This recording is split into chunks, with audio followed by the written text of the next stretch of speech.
Welcome everybody. I'm Vic, and this is my buddy Milo, and we are here to break ankles. Hope everybody's had a great weekend. It's Martin Luther King Jr. Day, and just to start off the day right, we're going to take a trip down memory lane and give some thoughts to the men that helped us get there in the NBA in terms of equality. So first of all, I hear him again.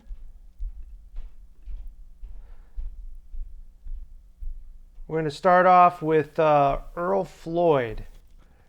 Earl Floyd actually was the first, or it's Lloyd, not Floyd. Earl Lloyd was the first black player to ever play in an NBA game. And it was the Washington Capitals versus the Rochester Royals. But the first African-American player to ever be drafted into the National Basketball Association was none other than Charles Chuck Cooper. There's Charles Chuck Cooper, and you look at those awesome shoes, man. Those Converse, awesome. But these guys went through a ton of garbage, a lot of extreme pressure, hostilities, because they were the first black players in the NBA. And Red Auerbach said he didn't care. This guy's a good player. Who cares what color he is?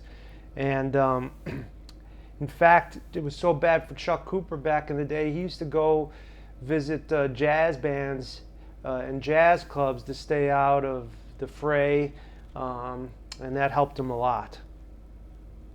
Okay, what we're going to focus on today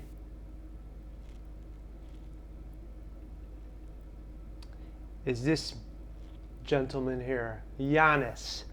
Giannis Antetokounmpo. You try and say that name. I can't. Let's see if we can make sure we're on here. So, Giannis.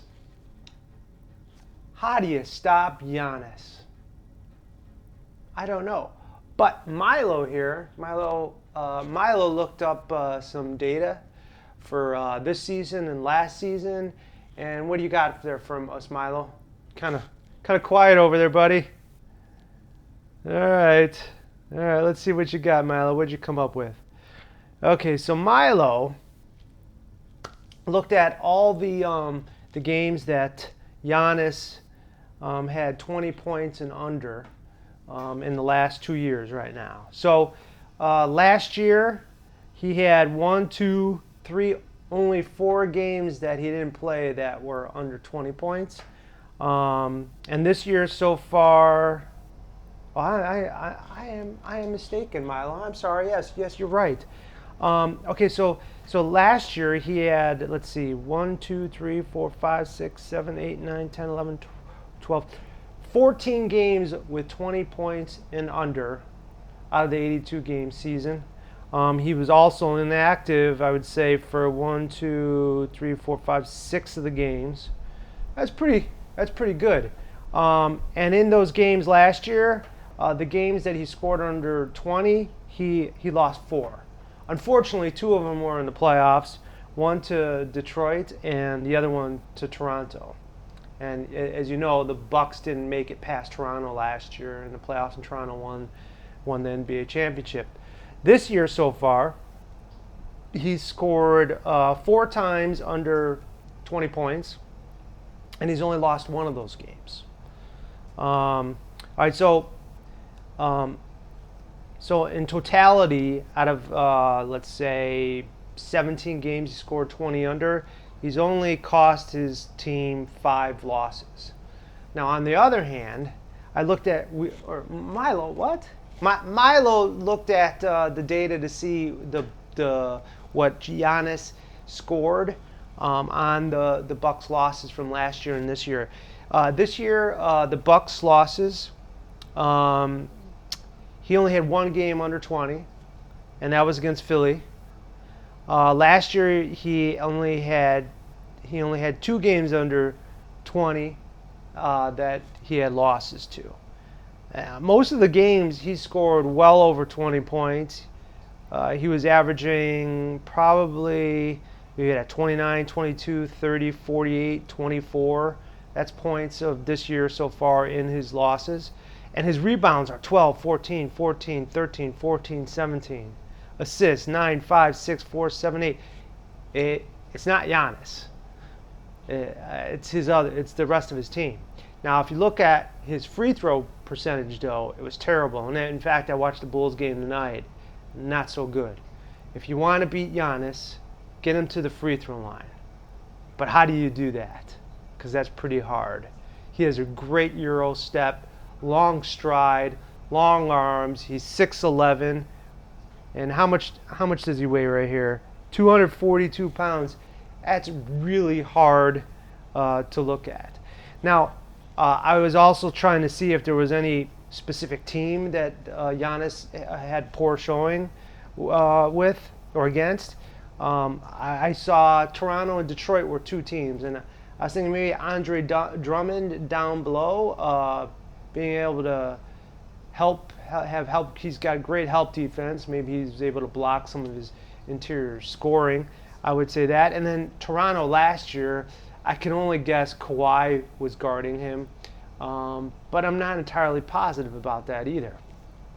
So, how do you beat Giannis? You don't. You don't. You could go to the free throw line. Make sure Giannis goes to the free throw line.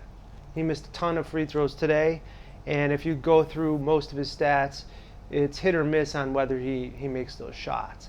So I would say the Shaq attack.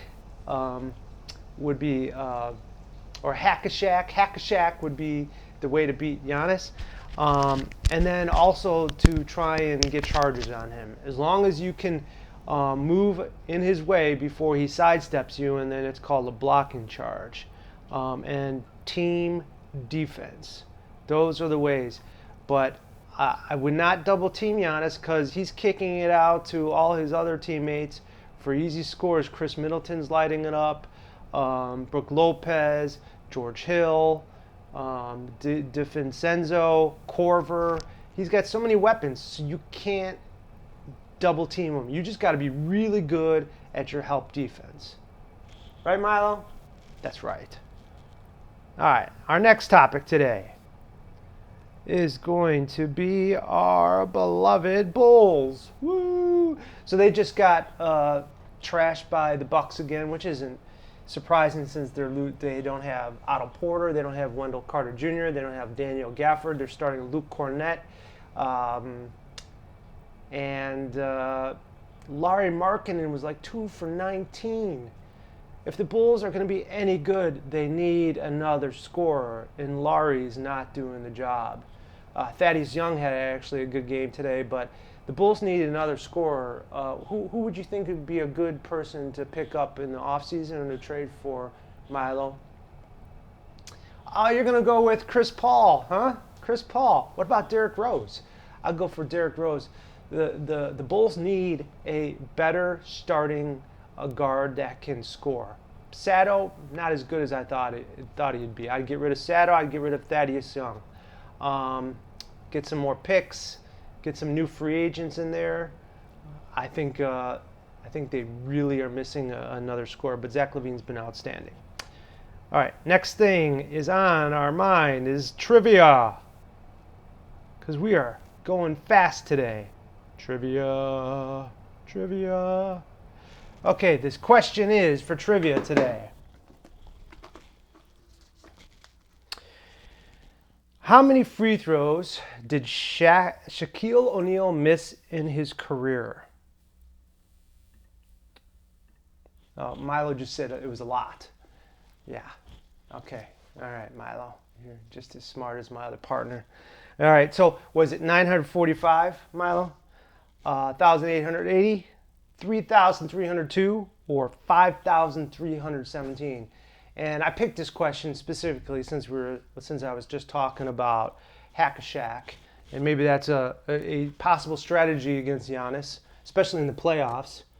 All right, so Milo pre-wrote his score, and my cat Kylo kind of messed it up, but Milo wrote 945. I wrote the highest number out of all of them, 5,317, because he missed a lot of free throws. He was not very good, and I did not look at the answer. And the answer is, drum roll. What's the drum roll? Horrible drum roll. All right.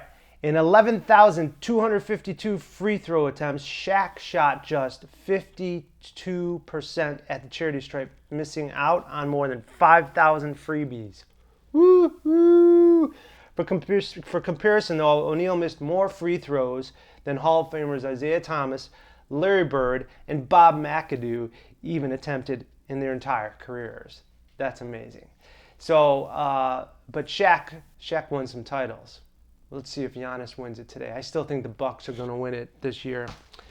Well, folks, if you want to take a look at the last podcast, that'd be great. Milo and I talked about Bobby Portis and a couple other topics last time. Kylo's rumbling down there in the back. Milo, what should they do? They should like, subscribe, check out the other videos. And on that note, peace out.